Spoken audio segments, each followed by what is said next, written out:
네, 지금 공유가 되죠? 네. 네, 그럼 준비가 다 되신 건가요? 시작해도 되나요? 네. 네.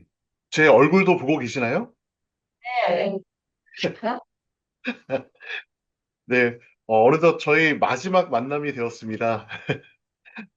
어, 그동안에 어떻게 보면은 오늘 그 강의는, 그동안의 내용의, 어, 결정판이라고 할까요?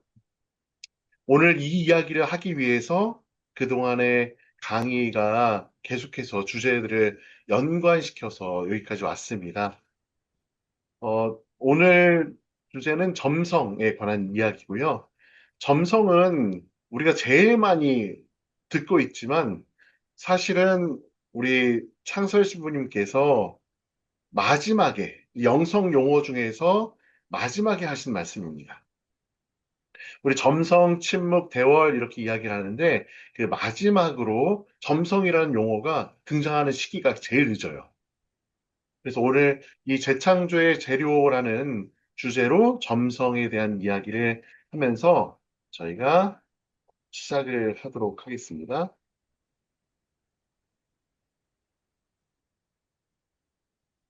네, 오늘 시작 기도입니다. 성부와 성자와 성령의 이름으로 아멘. 아멘. 주님, 오늘 저는 당신의 크신 사랑을 다시금 깨닫습니다. 세상을 창조하신 주님께서는 우주의 광활함 속 아주 작은 점 하나에도 미치지 못하는 저를 귀한 존재로 삼아 이 세상에 내셨습니다. 제 존재를 이루고 있는 작은 점들을 기억하고 거룩하게 하소서. 아멘. 아무것도 아닌 것이 당신의 손길로 세상 모든 것이 되듯 그 한 점의 협조가 하느님의 사랑과 만나 온 세상을 새롭게 하는 불씨가 되게 하소서. 아멘. 성부와 성자와 성령의 이름으로 아멘. 네. 우리 그 하느님께서 이 세상을 만드셨다.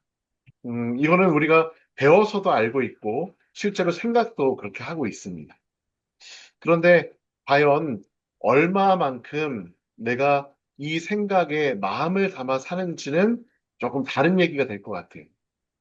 하느님께서 세상을 만드셨다. 맞는데 그럼 어떠한 마음으로 또 어떠한 목적으로 이 세상을 내시고 또 이 세상에 사람을 내셨는가? 그에 대한 정답을 우리 존경하올 사부님께서는 사랑, 사랑 때문에, 사랑 덕분에 이렇게 표현을 하고 계시거든요. 네. 사랑, 오직 그 하나 때문에 이 세상을 내셨다. 그러면 우리가 사는 목적도 또 근본도 사랑이라고 하는데 우리가 어떻게 세상을 살아갈 것인가를 생각할 때 바로 이 첫 하느님께서 세상을 태초에 창조하실 때 하느님의 시선을 기억해 보는 것이 좋겠다 하는 데서 우리 사부님께서는 재창조 이야기도 하시거든요.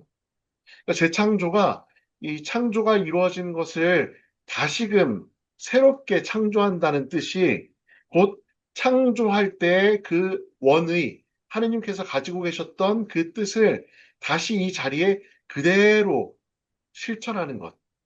지금 이 자리에 그대로 선포하는 것. 그것이 되겠습니다. 그래서 오늘 그 자리에 있는 점성에 대한 이야기를 할 건데, 그 점성에 대한 이야기를 하기 전에 먼저 하느님께서 세상을 창조하셨을 때 그 시선이 어떠한지, 하느님 마음은 어떠하셨을지, 하느님 세상 창조에 대한 이야기를 먼저 꺼내보려고 합니다. 만물이 무로부터 하느님에 의해 창조되었으며, 특히 인간이 하느님과 닮은 모습으로 창조되었다는 그리스도교의 창조론은 그리스도교 신앙의 핵심입니다. 다시 말해서 아무것도 없는 것에서부터 오직 하느님 뜻에 의해서, 하느님 시선에 의해서 이 세상이 창조되었는데 그 창조된 중심에 만들어진 가장 중심에 있는 사람은 하느님과 닮은 모습이라는 것입니다. 너는 누구를 닮았어? 라고 했을 때 저는 하느님을 닮았습니다. 라고 답변하고 고백할 수 있는 것이 바로 하느님께서 이 세상을 창조하신 목적에 합당한 답변이라는 겁니다.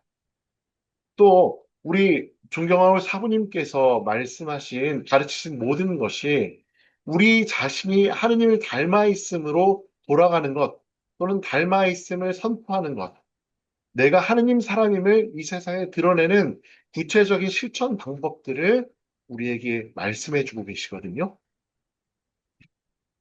만물이 어떠한 과정과 어떠한 방법으로 창조되었는가, 이걸 따지자는 얘기가 아닙니다. 누가 먼저 만들어졌어? 뭐가 먼저야? 라는 이러한 방법론을 이야기하는 것이 아니랍니다. 이것은 인간을 비롯한 세상 만물은 그 근원이 바로 하느님께로부터 비롯됨을 천명하는 이야기입니다. 하느님이 아니시면 존재할 수 없고, 하느님 덕분에 하느님의 힘으로 살고 있고, 비록 그것이 나의 힘으로 내 생각대로 내 뜻대로 움직이는 것 같지만 그 이전에 근원에 하느님이 계심으로 지금 내가 살아 숨쉬고 움직이는 모든 행동이 하느님을 향해야 하고 하느님을 닮아 있어야 한다는 뜻이죠. 우리 창세기 말씀을 한번 읽어볼까요? 창세기 1장 27절에서 28절의 말씀입니다. 제가 한번 읽어볼게요. 하느님께서는 이렇게 당신의 모습으로 사람을 창조하셨다. 하느님의 모습으로 사람을 창조하시되 남자와 여자로 그들을 창조하셨다. 하느님께서 그들에게 복을 내리시며 말씀하셨다. 자식을 많이 낳고 번성하여 땅을 가득 채우고 지배하여라. 그리고 바다의 물고기와 하늘의 새와 땅을 기어다니는 온갖 생물을 다스려라. 어떠세요? 이 창세기 말씀 우리가 잘 알고 있는 이야기죠? 그런데 제가 여기에서 하느님의 명령에 해당하는 부분, 하느님께서 이 세상을 창조하신 다음에 당신이 손수, 직접 명령하신 부분을 빨간색으로 다르게 표현을 하였습니다. 그 말씀, 명령이 어떻게 되어 있죠? 어디에 빨간색으로 표현되어 있죠? 지배하여라. 지배하여라. 네.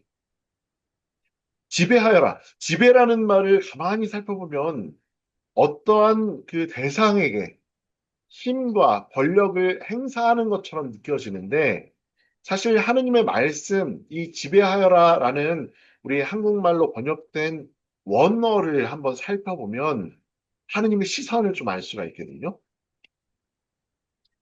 지배하여라는 명령은 하느님께서 다섯째 날까지의 창조 과업을 마치시고 바로 여섯째 날에 당신 모습을 닮은 인간을 창조하신 후에 인간에게 내리신 말씀입니다. 번성하여라, 지배하여라. 근데 그 지배하여라의 그 중심에 지배하라는 주체의 자리에 바로 인간의 지위를 놓아두셨습니다. 그러면 인간이 다른 이 인사물 현상, 보이는 모든 것에 대해서 모든 전권을 행사하고 인간의 뜻대로 마음대로 할 수 있다. 너는 그렇게 하여라. 이런 뜻인가요? 그것은 아니라는 겁니다. 인간이 자기의 뜻을 행사할 때 그 뜻은 하느님을 닮아 있어야 하는데 이것이 바로 지배하여라라는 그 마음에 이 말 뜻에 원문에 그대로 그 마음이 담겨 있습니다. 우리는 이 창세기의 하느님 말씀과 이 말씀에 담긴 그 정신을 알 때 왜 우리 사부님께서는 재창조를 이야기하셨을까? 여기에도 정답이 주어지거든요. 지배하여라 이런 말은 우리 히브리 말로 카바스라고 씁니다. 카바스. 카바스는 땅을 복종시킨다. 너는 나한테 복종해. 나는 너의 지배자야. 또는 폭력, 힘을 써서 불종시킨다는 뜻의 이 말을 지배하여라. 보통 이렇게 느끼면, 첫 느끼면 짓밟는다. 뭐, 이런 뜻으로 쓰인 것 같지만 사실은 이 의미는 땅에 발을 들여놓다. 어? 지배하는데 땅에 발을 들여놓다? 그러니까 그 공간 안으로 들어가다는 얘기입니다. 내가 전권을 가지고 어떤 공간 안으로 들어가는 것이 아니라 마치 주의 깊은 정원사. 이 정원사는 정원에 어떠한 식물들이 있는지, 어디에 어떠한 식물들이 살고 있는지를 다 알고 있는 시선을 가지고 있습니다. 그래서 어디에 무엇이 어떠한 모습으로 있는지를 잘 알고 있는 정원사가 자신의 정원에 등장하는 것, 발을 들여놓는 것. 등장한다? 지배하라라는 말하고는 사뭇 다르죠. 등장하는 겁니다. 등장이라고 하는 것은 분명히 움직임이 있는 말입니다. 그러나 등장에서 무언가 중심적인 시선을 받고 그 등장 인물만이 전부가 되는 것이 아니라 등장해서 조화롭게 그 안에 모든 것을 살아 숨쉬게 하는 역할을 하는 거죠. 그래서 경작하고 보호하는 것. 하느님께서 일곱째 날에 쉬셨잖아요. 그 창조된 모습으로 본연의 모습대로 살아갈 수 있도록 하느님께서 당신의 전능하심을 포기하고 우리 인간에게 주신 것이 바로 자유의지입니다. 그래서 그 자유의지대로 마음껏 할 수 있어요. 다만 마음껏 하기 전에 그 마음이 바로 하느님 마음을 담고 하느님 마음대로 할 때 그것이 바로 지배하라라는 인간에게 내리신 명령이 네 마음대로 해라 이런 것이 아니라 잘 협력해라. 이 아름다운 정원에 등장해서 그 일부로서 그것이 하느님의 모습을 잘 간직할 수 있도록 협력해라. 이렇게 잘 돌봐라라는 의미입니다. 그 안에는 다른 대상들도 있지만 돌보는 나 자신도 있는 거예요. 나 자신이 정원하고는 무관한 하나의 피조물이 아니라 정원 안에, 이 세상 안에 함께 있는 하나의 존재로서 이들과 협력하고 이들과 일치를 이루는 하느님의 뜻을 이루는 하나의 부분으로서 전체를 뜻한다는 것이. 부분으로서 전체를 뜻한다. 어떻게 부분이 전체가 되죠? 조각이 한 조각인데 이게 어떻게 전체를 담을 수 있죠? 그것이 신비이고 하느님께서는 그 부분 안에 전체를 담아주실 수 있는 분인데 그 전체를 드러낼 수 있도록 우리가 어떻게 협조를 해야 되는가? 하느님께서는 세상을 창조하셨고 우리는 하느님께로부터 받은 그 자연적인 이성을 통해서 우리 뭐 이성, 감성 다 하느님께서 주신 것이죠. 우리 영혼은. 그것을 통해서 하느님의 업적을 확실히 인식할 수 있어요. 우리는 그 인식의 차원에서 하느님께 어떻게 협력할까를 고민하는데 동시에 한 가지 더 기억해야 할 것은 내가 내 뜻대로만, 내 힘만으로는 도무지 하느님께 도달할 수 없다. 이런 한계도 갖고 있어요. 결론부터 말씀드리자면 우리는 협력을 통해서 하느님께 협조할 때 우리 자신을 하느님과 닮은 모습으로 그 모상대로 지켜주시고 그 모상을 선포해 주시고 세상에 드러나는 뜻은 하느님의 힘으로 이루어지는 겁니다.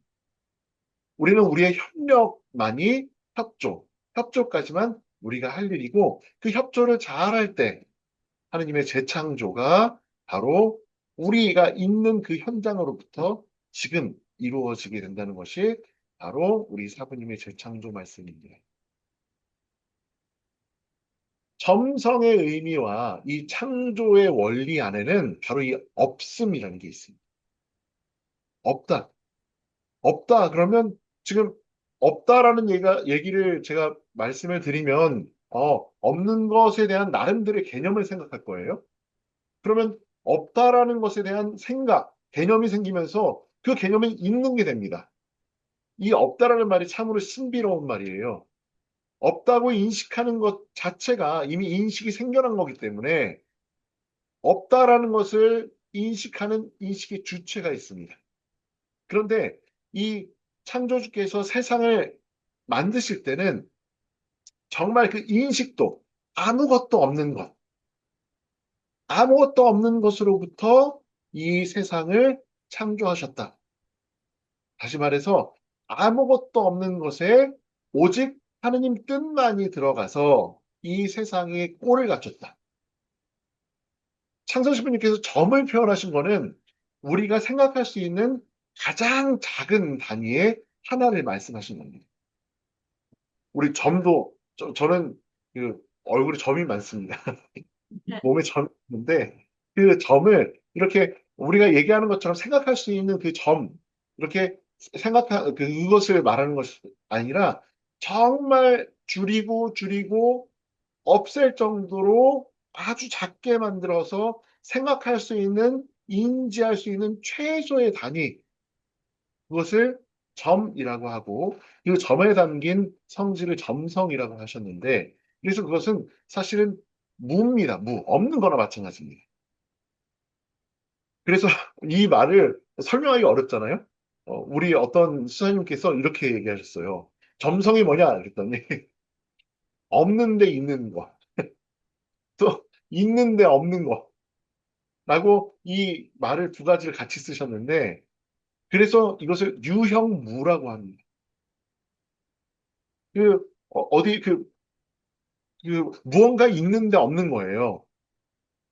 그리고 이것은 무언가 있다고 얘기하기도 어렵지만, 어떠한 어, 위치만 있는 것, 이렇게도 표현할 수가 있겠습니다. 이 점성을 생각할 때 아무것도 없는 것처럼 보이는 우리가 생각할 수 있는 가장 작은 단위, 이것을 떠올려 보면 참 좋겠습니다. 그래서 이 점은 보이지 않는다. 그런데 모든 형상과 차원의 시작이다. 또한 아무것도 없는 데서 아무것도 없는, 무언가도 생각할 수조차 없는, 아무것도 없는, 질서조차 없는 그 공간에 하느님 뜻만이 들어온 겁니다. 하느님 말씀이. 그래서 이 모든 것을 있게 하는 근원이 되어버렸어요. 아무것도 없는 것이. 무엇으로? 하느님 창조사하고. 하느님께서는 이렇게 전과 같이 일하십니다. 오직 당신 뜻대로 일하시고 거기에는 생명력을 불어넣는 하느님 말씀이 있죠. 예수님께서는 그 당시에 나는 예언자다. 너희는 모두 내 말을 들어라. 야, 나한테 집중해. 이렇게 사시지 않으셨죠. 그냥 당신의 삶의 모든 모습, 제가 전에 이제 침묵에 대한 강의를 드릴 때 예수님께서 이제 보이신 여러 가지 계시 중에서 그 방법 중에 하나가 침묵이었다. 아무 말씀도 안 하시는 거야. 아무 말씀도 안 하셨다 하는 그런 장면들이 나오는데 그것조차 예수님께서 하느님을 선포하시는 당신이 하느님으로 드러나는 시간이었다 이렇게 말씀드렸죠. 그래서 예수님께서는 무로 이 세상에 존재하셨습니다. 하느님께서 이 신이신 전지전능하신 하느님께서 아무것도 아닌 인간, 그 인간의 지위로 내려오는 것 자체가 무가 되는 거예요. 똑같은 겁니다. 이게 우리 눈에는 인간? 이런 만져지고 냄새 맡고 또 맛보고 할 수 있는 어떤 실체가 있지만 그 실체가 있어도 아무리 그 실체가 크다고 하더라도 전지전능하신 하느님과 인간의 차이를 생각하면 하느님에 비하면 이 인간의 처지는 아무것도 없는 거랑 똑같습니다. 그 무가 되신 분이 바로 예수 그리스도죠. 아무것도 아니신 분이 세상 모든 것으로 선포가 되신 그 현장에 아무것도 아닌 무가 있습니다. 이 점성의 의미, 그래서 창조적인 원리는 없음으로 같이 수렴하고 있습니다. 하느님의 창조 방식을 닮아 살아가는 점성 정신, 또 하느님께서 점으로 시작하셨듯이 점으로 시작했다고 표현하면 오해가 될까봐 계속해서 제가 설명을 드린 거예요. 점이라는 건 아무것도 없는 거랑 마찬가지다. 무언가 우리가 인지할 수 있는 그 정말 줄이고 아무것도 없는 것과 마찬가지의 최소 단위다. 아무것도 없는 것. 그래서 그것을 점성이라고 표현할 수밖에 없다. 우리가 인간이 생각할 수 있는 가장 최소 단위. 그리고 하느님께서는 그 무로부터 창조하신 거예요. 그래서 이 하느님을 닮아가는 방식으로 우리도 작은 곳에서 내가 인지할 수 있는 가장 작은 곳에서 충실함으로 세상 창조에 재창조하는 삶을 이루는 겁니다. 이 재창조는 바로 하느님 뜻에 협력하는 겁니다. 제가 이 점성을 우리 형제들에게 강의할 때 어떤 작업을 하냐면요. 여기 이 칠판은 없으니까 칠판이 얼마나 크죠? 굉장히 크죠? 칠판에 작은 볼펜으로 점 하나를 딱 찍습니다. 점. 그러면 우리 그 형제들이 앉은 자리에서 안 보여요. 이렇게 찍은 점이. 그래서 한 형제를 불러요. 불러서 이 가까이 와보라고 하고 여기 찍힌 점 보이냐? 그러면 보인다. 이렇게 이야기를 합니다. 그러면 가서 자리에 앉아라. 그리고 다른 형제에게 여기 와서 이미 점을 찍었다는 건 다 알죠? 다른 형제에게 와서 이 점을 찾아봐라. 그럼 못 찾아요. 너무나 작게 찍었기 때문에. 다 어디에 점이 있습니까? 할 정도로 못 찾는데 다시 첫 번째 그 형제를 불러서 점을 찾아봐라면 정확히 찾습니다. 알고 있죠? 이 하느님께서는 우리 자신이 아무리 미소하고 이 온 세상에 전보다도 못한 존재로 있는 나 자신을 아주 존귀하게 기억해 주시는 하느님이십니다. 어떻게 할 때? 우리가 당신께 협력할 때. 내가 하느님의 이름을 부르면 하느님께서는 온 우주 어디에서도 나에게 직접 오시는 바로 그런 귀한 존재가 바로 이 세상에 아무도 기억되지 않더라도 나는 그것을 소중하게 여기고 또 하느님도 그것을 소중하게 만드셨으니 소중한 것으로 남는 것. 그 안에는 하느님께 협력하는 것이 있다는 겁니다. 그래서 세상 사람들이 모두 하찮고 또 이제 보잘것없는 것으로 보는 것을 우리는 높은 가치로 본다는 거죠. 왜냐하면 그곳에 하느님께서 강복해 주시면 하느님의 말씀 하나로 이것은 세상 모든 것이 될 수 있는 가능성을 가지고 있기 때문에 그렇습니다. 그래서 점성이라고 하는 것은 하느님의 빛을 담는 그릇이라고 또 표현해 볼 수가 있겠습니다. 점의 성질, 아주 작지만 거기에 충실한 것, 눈에 띄지 않는 것에 우리가 이것을 귀하게 바라볼 때 그것을 통해서 하느님 뜻을 이루는 재료가 된다는 것. 우리 루카복음 16장 10절에 보면 작은 것에 충실한 사람이 우리 큰 것에도 충실하다 이런 내용이 나오잖아요. 작은 것을 소중히 못 다루는데 어떻게 큰 것을 소중하게 다루겠느냐 하는 그런 일반적인 이야기가 사실은 우리 작은 것이라고 생각할 때 우리가 생각하는 그 단위보다도 아주 더 쪼개고 쪼개어서 정말 보이지 않고 존재조차 없는 그런 아주 미소한 것. 그것을 어떻게 더 이상 표현하기 어려워요. 점 말고는. 거기에 하느님께서 강복하실 수 있는 그릇이 우리가 되라는 거죠. 점성정신은 알뜰함과 정성, 빈틈이 없어요. 그리고 규모 있는 삶. 그 잘게 쪼개서 아주 작아야 된다라는 것이 아니라 이 작은 것에서 하느님께서 강복해 주시고 하느님의 축복으로 인해서 아주 세상의 전부가 되니까 이것은 결국 아주 큰 삶인데 그래서 이것을 규모 있다고 표현할 수밖에 없겠습니다. 규모 있는 삶, 영혼의 질서를 세우는 하느님의 방식이고 또 세상의 법칙, 세상은 크고 화려한 것에 시선을 집중하는데 그것과 대비되는 하느님의 질서, 작고 보이지 않는 점, 이것이 세상 모든 것의 시작이라고 표현할 수 있습니다. 하느님께서는 아무것도 없는 세상에 빛이 있으라 이 한 말씀으로 세상에 질서를 부여하셨고 어둠에 휩싸인 세상에 하느님의 빛을 담아주셨습니다.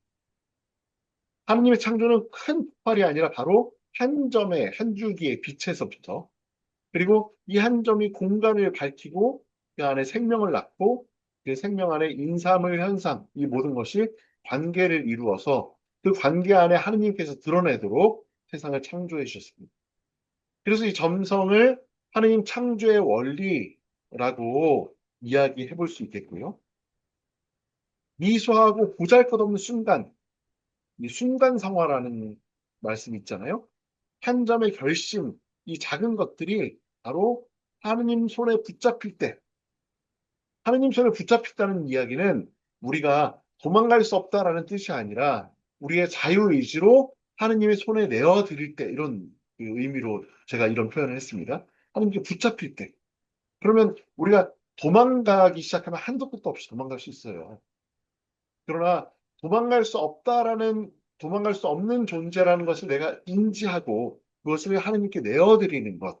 그렇게 해서 하나님 손에 붙잡힐 때 그때 바로 그 순간 상황, 순간이 재창조의 그 현장으로 바뀌는 것이죠. 이런 것을 놓칠 때, 다시 말해서 이 순간이 지금 내가 만나고 있는 이 작은 일이 하느님의 재창조의 현장이다. 하느님 창조 원리를 보존해야 될 현장이다. 라는 생각을 잃어버릴 때, 망각할 때, 바로 인간의 모든 것은 나뉘어서 아무것도 아닌 게 됩니다. 신기하죠? 점에 대해서 아무것도 없는 것에 하느님의 뜻을 담을 때는 세상 모든 것이 되지만, 하느님, 이 순간, 이 아주 작은 순간, 이 아주 작은 공간, 내가 지금 현재에 있는 이것이 하느님을 닮지 않을 때, 그것은 모든 것이 상실되는 아주 나뉘어서 잘게 부서져서 아무것도 없는 그 현장이 되고 만다는 겁니다. 그래서 이 하느님이 없는, 하느님을 찾을 수 없는 점성 정신이 없는 이 세상이 바로 분심과 사욕으로 우리 사부님께서 표현해 주시죠. 이 분심은 그래서 점에서 시작한 모든 것이 흩어진 상태. 그리고 흩어져서 아무것도 없는 가운데 가만히 보니까 큰 덩어리가 생겼는데 그게 바로 사욕으로 볼 수가 있습니다.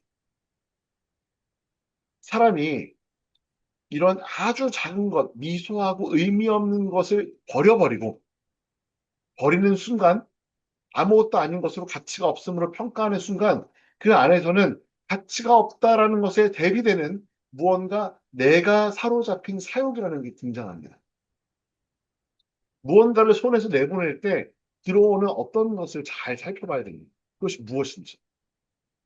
이것이 바로 덩어리된 욕심, 하느님의 창조 질서를 깨뜨리는 것, 이렇게 표현을 할 수가 있는데요.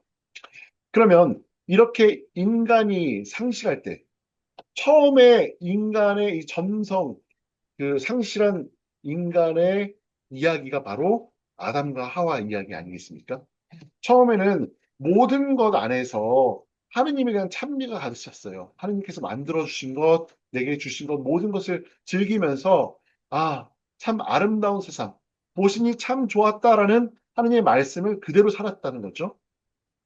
그런데 그 안에 한 가지가, 딱 한 가지가 들어왔더니 이 모든 것이 다 사라져 버리더라. 하느님께 대한 찬미나 영광, 감사 다 사라졌어요. 그거는 한 가지. 하느님께서 명령, 금지 명령을 두심으로써 인간의 한계를 알도록 하신 그 금지 명령에 손을 대는 순간, 이 모든 사욕이 다 일어났죠. 그동안 감사하던 것들은 아무것도 안 보이고, 이제 그 한 가지, 선악과만 향해서 모든 관심이 집중됩니다. 사욕이 덩어리를 이뤘어요. 그리고, 우리 사부님께서 그렇게 사욕이 일어났을 때, 통해 정계 보속하라, 그 자리에서. 그런데 이것이 머리로 알고 있는 것과 실제 행하는 것 사이에는 엄청난 간격이 있습니다. 그래서 사욕에는 한 번 사로잡히면 거의 끝까지 가요. 끝까지 간 다음에 마지막에서야 돌아서는 것이 우리 인간의 모습입니다. 그래서 사욕이 일어나는 즉시라고 말씀하셔요. 즉시 통해 정계 보속을 통해서 이 본래 하나님의 모상을 회복하는 것, 이것이 점성이라는 그 정신에 담겨 있는 우리의 회복 경향이기도 합니다. 그래서 점성을 회복하는 세 가지 길을 사부님 말씀을 통해서 이렇게 정리를 한번 해봤습니다. 첫 번째는 이 침묵입니다. 침묵. 저희가 침묵이라는 주제로 또 2시간 동안 함께 하셨었잖아요, 전에. 침묵이라고 하는 것은 그때 설명드릴 때 무언가 하지 않는 것이다. 하지 않는 것, 무엇을 하지 말아요? 하느님께로부터 오지 않는 것을 하지 않는다. 그리고 침묵은 단지 말 안 하는 것이 아니다. 적극적으로 하는 사랑 표현이다. 어떤 걸 적극적으로 해요? 하느님께로부터 받은 것. 하느님께로부터 온 것은 적극적으로 하는 것. 침묵이 뭘 안 하는 것이 아니라 무엇을 조용히 가만히 있는 것이 아니라 마치 생명이 없는 것처럼 쥐죽은 듯이 조용히 하라는 것이 아니라 하느님께로부터 오지 않은 것은 반응하지 않고 가만히 있고 하느님께로부터 받은 것은 적극적으로 드러내는 표현이다. 그래서 하느님께로부터 온 것을 이야기할 때 아무것도 없는 것에서 하느님의 말씀으로 이 세상이 창조되었다는 그 창조 질서, 오직 하느님 말씀으로 이루어진 그 무로부터의 창조를 떠올리면 참 좋겠다. 그래서 나쁜 생각이 들어올 때 동의하지 않는 것, 이 침묵을 통해서 하느님으로부터 온 것만 활동하고 하느님으로부터 오지 않았다는 식별된 것은 가만히 멈추는 것을 통해서 우리는 점성 정신을 바로 이 미소한 것에 대한 관심과 애정 또 하느님의 힘을 다시 상기시킬 수 있겠다. 그래서 내 것이 사라지는 이 사욕의 덩어리가 사라지면서 이 빈 공간, 사실 내 안의 모든 공간은 하느님께서 말씀하시는 공간이다. 하느님 말씀으로 채워지는 공간. 그래서 이것이 이제 성화 은총인데요. 내가 하느님께로부터 만들어졌기 때문에 내가 아주 귀하고 거룩한 존재라는 것을 깨닫는 지점입니다. 이 침묵을 통해서. 그래서 그 동시에 그렇게 아주 귀한 존재라는 것을 깨닫는 동시에 함께 오는 것이 바로 나는 아무것도 아닌데. 그래서 이 나는 아무것도 아닌데 아무것도 없는 존재나 마찬가지라는 생각과 나는 아주 하느님의 시선 안에서 존귀한 존재라는 것, 이 두 가지가 같이 있는 거예요. 이 두 가지 중에 하나라도 없으면 이 균형이 깨집니다. 나는 진짜 보잘것없고 아무것도 아닌 존재인데 하나님 어떻게 인간을 이렇게 귀하게 돌보십니까? 하는 두 가지 시선이 바로 이 점성 안에 담겨 있습니다. 다시 아무것도 아닌 것 그리고 모든 것 이 두 가지가 바로 점성 정신을 이루고 있습니다. 말이 없는 상태가 아니라 마음의 하나의 아주 미소한 것, 이 전부를 이룰 수 있는 이 미소한 것을 지켜내려는 적극적인 행위이고요. 그리고 내 시선이 여러 가지를 바라볼 수 있지만 하느님만 바라보는 것. 하느님께로부터 내가 뭘 받았지? 하느님 저한테 무엇을 주셨습니까? 여기에 집중하는 것. 그래서 이렇게 비워진 공간이 하느님의 창조 사업의 공간이 되고 한 점의 빛이 된다는 것. 점성을 회복하는 것은 이제 침묵, 우리가 점성, 침묵, 대월, 면역 이렇게 얘기하는데 사실은 아까 처음에 말씀드렸다시피 점성이라는 것은 점성 정신 용어 중에서 사부님께서 제일 마지막 시대적으로 제일 마지막에 말씀하시면서 모든 것을 이해할 수 있도록 도와주신 것. 그러니까 마지막에 이런 내용을 통해서 이것이 사실은 시작점이었구나. 시작점에 하느님 뜻만이 있을 때 그것이 세상 전부였구나. 그 전부와 세상 처음과 끝이 맞닿아 있는 겁니다. 영원으로. 점성정신이요. 여기에 우리가 할 수 있는 것, 점성으로 회복하는 것은 협조입니다. 아주 작은 보잘것없는 미소한 내 존재의 응답. 하느님의 사랑에 대한 응답. 너는 협조만 해. 내가 하겠다. 하느님의 생각을 한번 적어봤습니다. 하느님의 창조는 그 자체로 이미 완전한 사랑이기 때문에 사랑으로 이 세상을 창조하셨기 때문에 더 이상 덧붙일 것이 없어요. 그런데 하느님께서 인간을 왜 내셨느냐?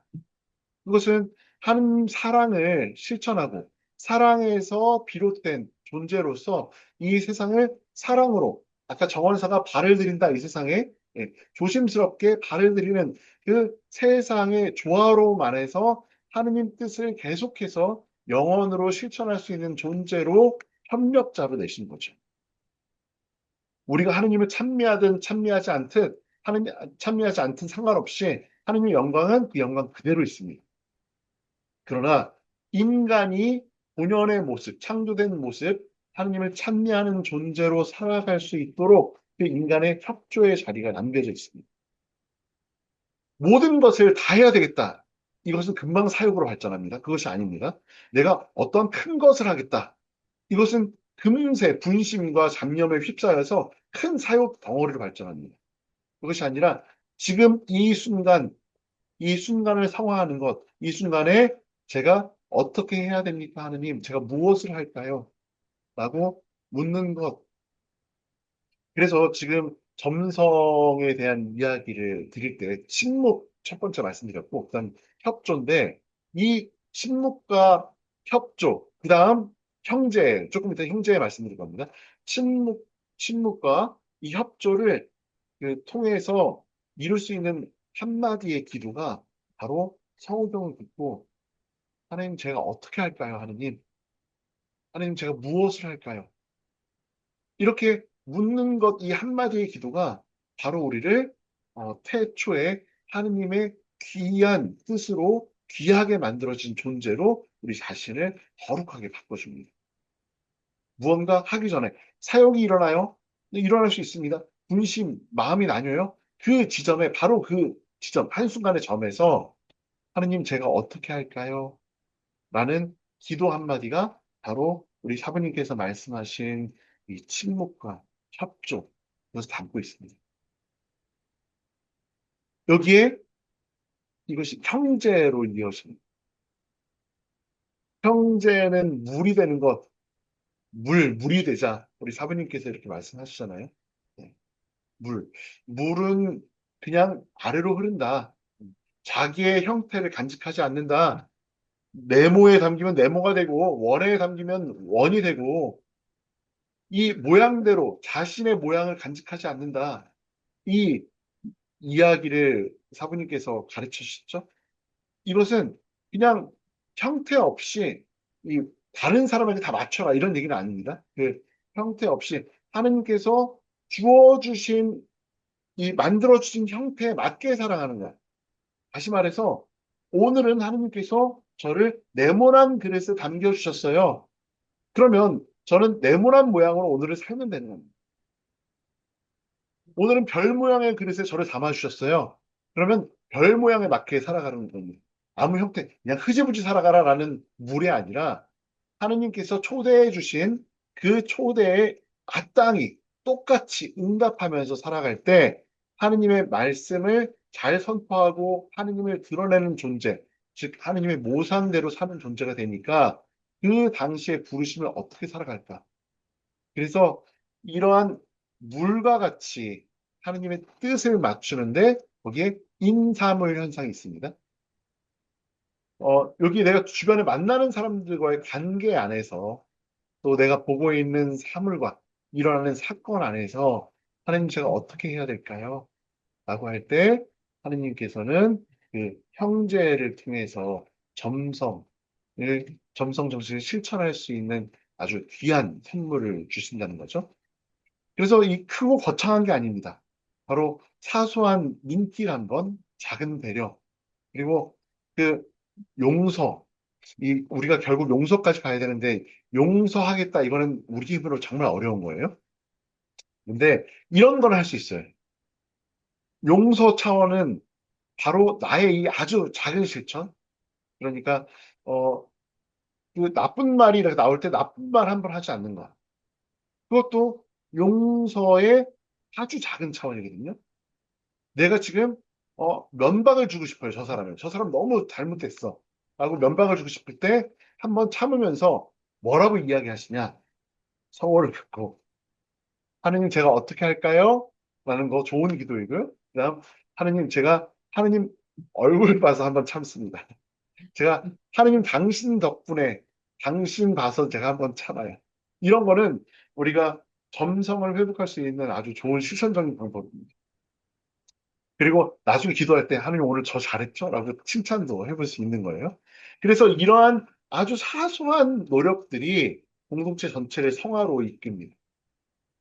그래서 이 점성은 아무것도 닌 것인데 이 점성에 하느님 마음을 담을 때 이것은 큰 힘이 됩니다. 그래서 이렇게 표현해 봤습니다. 인간 안에, 사람 안에 담아주신 하느님의 창조 에너지. 조금 더 확실하게 보기 위해서 이 세속의 방식과 이 점성의 방식을 좀 구분을 해 보겠습니다. 세속에서 보통 그 하느님의 뜻이 아니라 인간의 뜻, 보통 어떻게 시작되느냐? 계획을 세웁니다. 어떻게 해야지?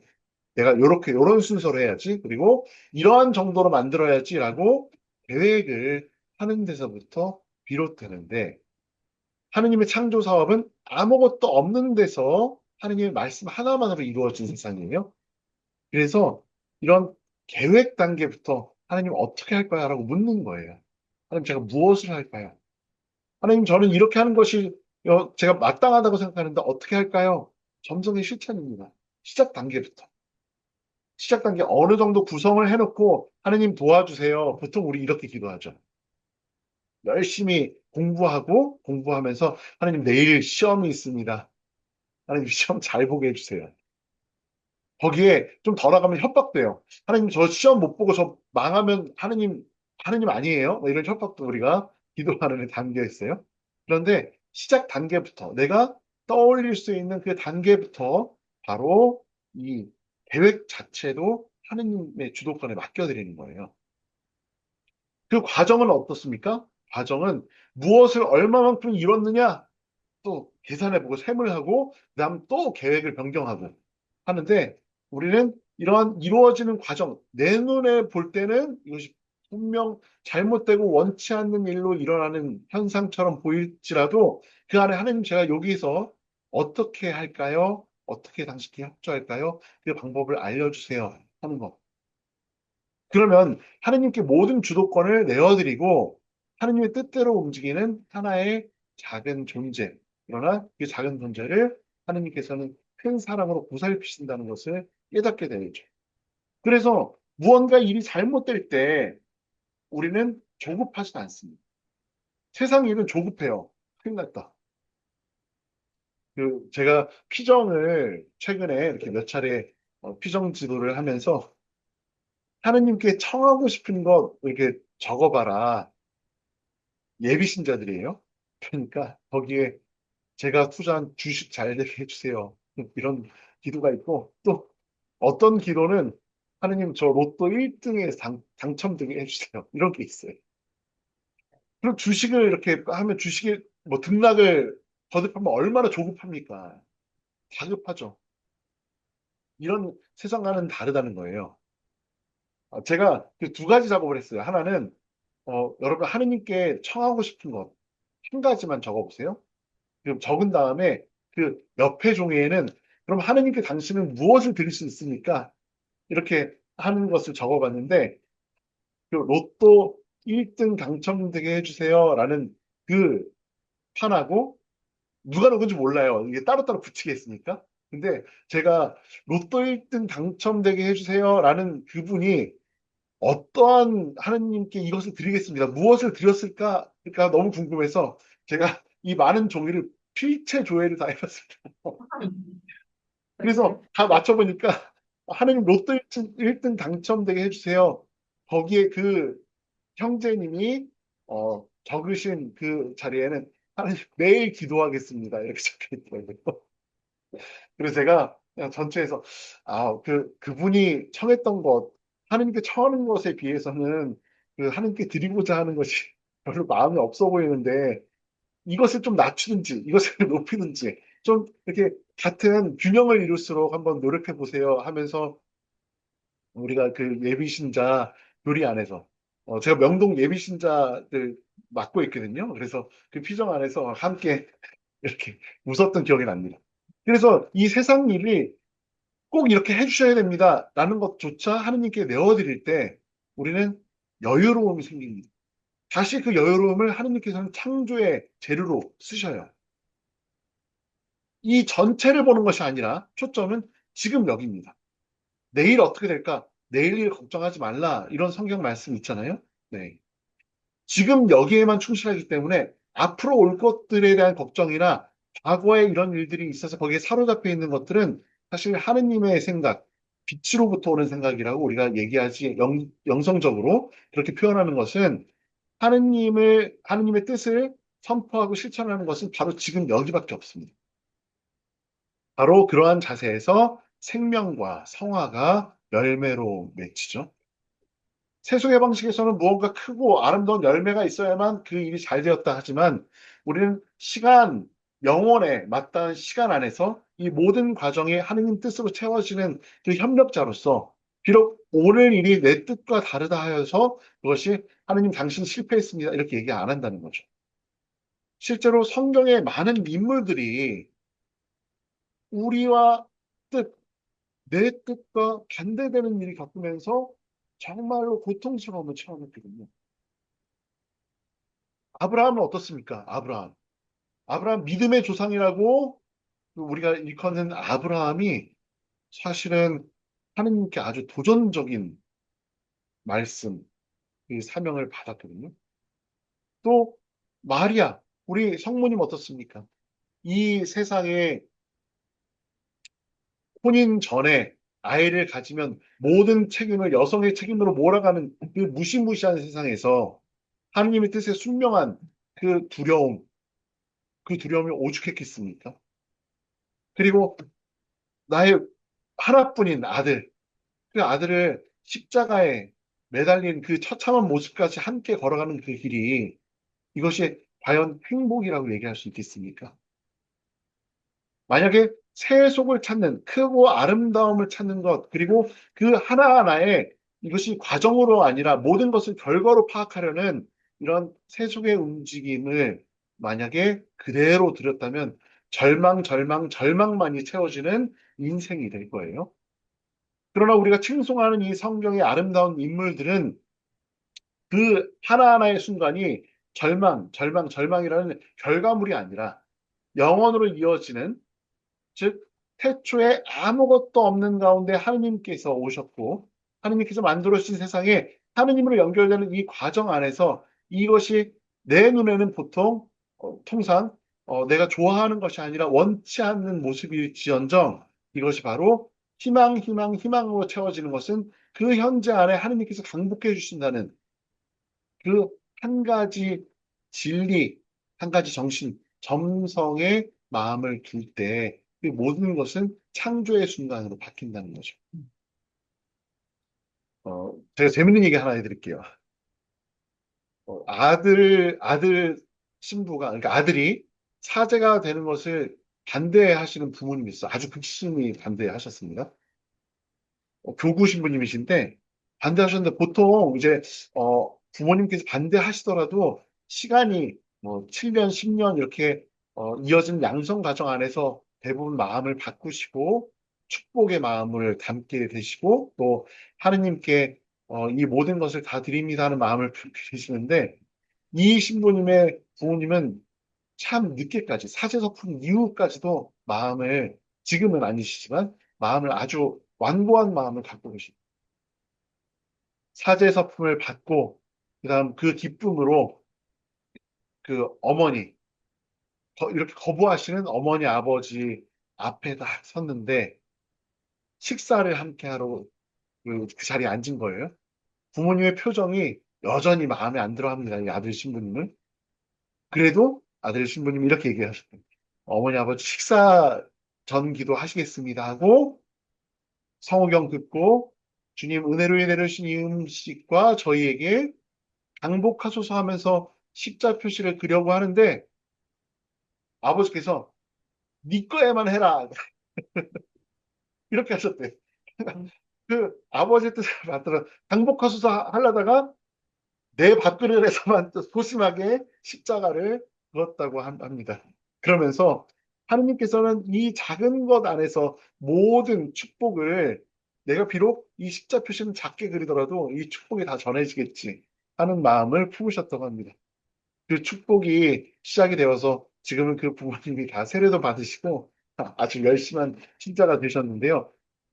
우리 이 모든 것이 이제 고통의 순간에 그 당시를 결과물로 보면 고통입니다. 근데 이것이 하느님의 뜻에 협조하는 과정으로 본다면 희망이 되는 거죠. 창세기 22장 1절에서 2절까지의 말씀입니다. 아브라함을 시험해 보시라고 아브라함하고 부르시죠. 이런 일들은 아브라함이 오랫동안 그 막혀진 태 안에서 그, 어, 이제 100살이 됐을 때 이제 이삭을 얻었잖아요. 그 일이 있은 뒤에 아브라함아 부르시더니 네 아들을 번제물로 바치래요. 번제물은 뭐예요? 깨끗하게 남김없이 아무것도 남지 않도록 전부를 바치는 거. 다시 말해서 죽여서 태우는 겁니다. 와, 이런 하느님. 아니, 그러면 100살 될 때까지 아들 안 주시더니, 아들 주시더니, 그럼 주시지나 말지. 왜 주셨어? 이것이 바로 결과로 파악하는 겁니다. 네 아들을 바쳐라. 어? 그런데 아브라함은 이 모든 것을 과정으로 봤어요. 그러니까 하느님 말씀을 따라가는 거죠. 따라가 보는 거죠. 내 눈에 이것이 불합리하고 정말 안 돼. 아니, 이게 만약에 그 진짜로 이삭을 그렇게 번제물로 바쳤으면 큰일 나죠. 이런데 이런 하나님은 따라가시면 안 돼요. 사랑하는 아들, 이 모든 것의 중심에 하느님 뜻이 있을 거라고 믿고 하느님께서는 당신께서 사랑하는 일을 버리지 않으신다라는 그 믿음이 나와 내 아들에게 똑같이 적용된다는 그런 믿음으로 세상을 창조하신 하느님의 창조 질서에 협력하는 마음으로 그 생명을 주신 분께서 생명을 거두어 가시는 이 주도권을 가진 분도 하느님이신데 하느님께서는 이 귀한 생명을 거두지 않으신다는 지켜주시리라는 그런 믿음으로 이것을 과정으로 보는 거죠. 까라바쪼라는 그 화가가 이렇게 이삭의 희생이라는 이 그림을 그렸어요. 그래서 이 늙은 아버지가 하느님의 말씀대로 이것을 과정으로 여기고 하느님의 뜻을 따르는 마음을 가졌을 때 그 손을 만류하시고 거기에 덤불에 걸린 양을 보여주시죠. 모든 걸 말해요. 그래서 야훼 일에 이렇게 이야기가 전해진다고 하잖아요. 하느님께서 야훼 일에 할 때 일에는 사실은 바라본다라는 뜻입니다. 보다라는 뜻이에요. 그 보다라는 뜻의 미래형입니다. 하느님께서 바라보실 것이다. 그러니까 지금 이 일들이 과정으로 바라보실 것이다. 그래서 이 일들이 아무리 비참하고 미소하고 비천한 것일지언정 거기에 하느님 뜻이 함께할 거라고 믿는 것이다. 그리고 이 안에는 그 아브라함이 이 아이와 함께 저쪽으로 다녀오겠다 하는 그 아이라는 말이 나오는데요. 그 아이라는 말은 사실 나르라는 우리 히브리어 말인데 그 히브리어 뜻을 보면 그 아이가 보통 아이라고 그러면 우리가 뭐 5살, 6살 이렇게 어린아이를 생각하는데 10대 후반, 20대 청년을 이야기합니다. 사실. 지금 이삭 얼굴 한번 보세요. 아이가 아니잖아요. 청년의 얼굴이잖아요. 까라바쪼가 이런 그 의미를 잘 살린 것 같아요. 다시 말해서 100세 넘은 아빠와 지금 19살, 뭐 20대 이 청년이 싸우면 힘으로 이삭을 이겨내겠습니까? 아브라함이? 그럴 리가 없어요. 이 안에는 우리가 아브라함의 믿음의 조상이라는 데는 사실 우리의 이삭의 측면, 이삭의 관점에서도 볼 수 있어야 돼요. 분명히 모든 것을 다 알고 알면서 협력하는, 그리고 하느님께서는 나와 함께 하신다는 그런 믿음으로 협력하는 그 자체가 순간이 고통이고 내 눈이 이해되지 않는 사건이지만 그것을 협력하려는 이 이삭의 숙명도 있다는 거죠. 오늘의 강의를 그래서 이렇게 정리해 볼 수 있겠습니다. 이 점성의 본질은 아무것도 없는 것에서 시작되는 창조예요. 즉, 하나님 뜻으로만. 점성 정신이란 드러나지 않으면서 충실히, 드러나지 않는데 어떻게 충실히 하죠? 드러나지 않는 것에 우리가 하느님께서 함께 하실 것이다 라는 우리의 지향과 그 뜻으로 모든 것이 될 수 있는 하나의 재료가 된다고 말씀드렸죠. 그래서 보이지 않으면서 온전히 사랑하는 마음. 하느님 앞에서 없음이 되기 때문에 오히려 거기서 창조의 힘이 솟아납니다. 내 뜻이 개입되고 내 계획이 있는 것이 아니라 하느님께서 아련되신 그것만이 이 자리를 채울 때 바로 이 무로부터 아무것도 아닌 것을 전부로 바꿔주시는 하느님의 창조 사업이 됩니다. 점이 없으면 세상도 없었죠. 즉 아무것도 없는 상태에 무언가 채워져 있다면 하느님의 뜻만이 가득 찬 세상이 될 수는 없었어요. 아무것도 없는 질서 안에서 하느님께서 당신의 질서로만 이 세상을 채우셨습니다. 그 질서에 위배되는 것은 우리가 그 질서에서 벗어날 때, 점성정신을 망각할 때.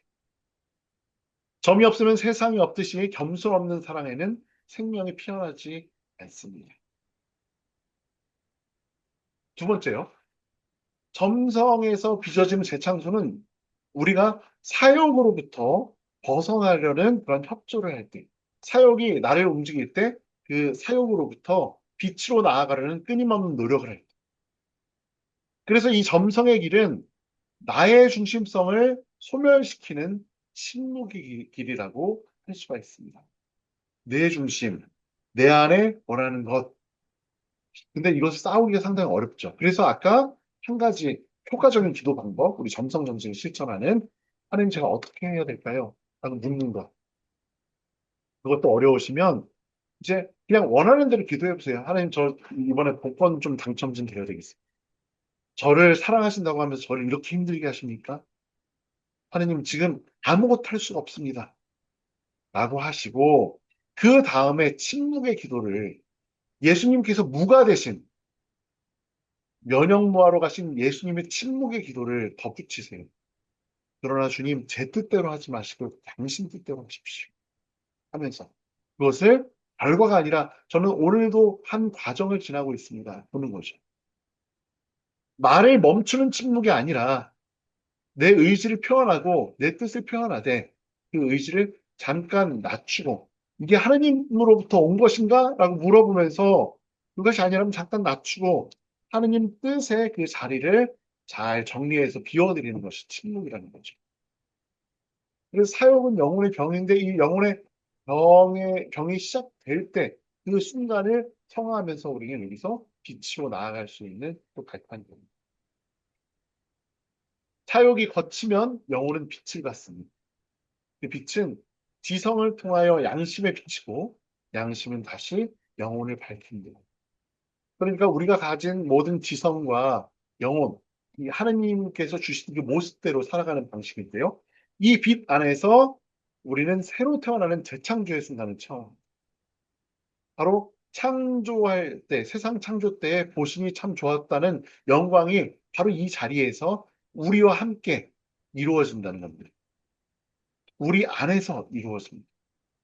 그 재료는 바로 보이지 않는 충실함과 점성이고요. 하느님께서는 바로 이 미소한 충실 위에 새로운 하늘과 새로운 땅을 빚으십니다. 세 번째요. 그래서 나는 지금 창조된 순간을 매 순간 창조의 그 원의 하느님의 뜻을 사랑으로 창조하신 하느님 뜻을 실천하고 있다. 재창조의 사람이 되는 것이 바로 점성적인 삶의 길입니다. 점성의 삶은 큰 일, 아주 중요한 일을 목표로 하고 중요하다, 크다 하는 것은 이미 내 판단이 들어간 거예요. 내 계획이 들어간 거. 큰 일로 만들어주는 거는 하나님께서 하실 일입니다. 그래서 큰 일, 작은 일, 큰 일, 이러한 판단은 우리 안에 생겨날 수밖에 없는데, 그래서 큰 일을 쫓는 것이 아니라 큰 일과 반대되는, 우리 영성의 하나의 그 핵심 중에 아제레 꼰뜨라라는 말이 있거든요, 라틴어로. 반대로 행하라는 것이 있어요. 내가 어쩔 수 없이 안에서 일어난 사욕에 휘둘릴 때가 있는데 그 휘둘리는 것에 대해서 하느님 뜻을 식별하기가 어렵거든. 그 반대 방향을 한번 바라보라는 거예요. 사욕에 휩싸인 사람은 내가 사욕에 사로잡힌지도 모르니까 그 반대로 행하면 그것이 바로 하느님 뜻이다. 이런 영성의 큰 갈래도 하나 있는데요. 그래서 우리가 크고 작은 일을 볼 때 큰 일을 좇는 것이 아니다. 삶에서 하느님을 어떻게 사랑할까? 크고 작은 일을 쫓는 것이 아니라 하느님 어떻게 사랑할까? 내가 지금 이 자리에서 사랑을 어떻게 실천할까? 하느님께서는 우리가 얼마나 높은 지를 바라보지 않으시고 얼마나 사랑으로 충실한지를 살피십니다. 그래서 점성은 우리를 하느님께 인도하는 첫 관문. 그래서 이 모든 것을 볼 때 사부님께서 시대적으로 마지막에 점성을 말씀하셨지만 우리가 처음으로 점성을 읊을 수 있는 겁니다. 점성. 처음과 끝이 맞닿아 있고 영원으로 이어진다는 그런 느낌이 지금 이렇게 생기실 것 같아요.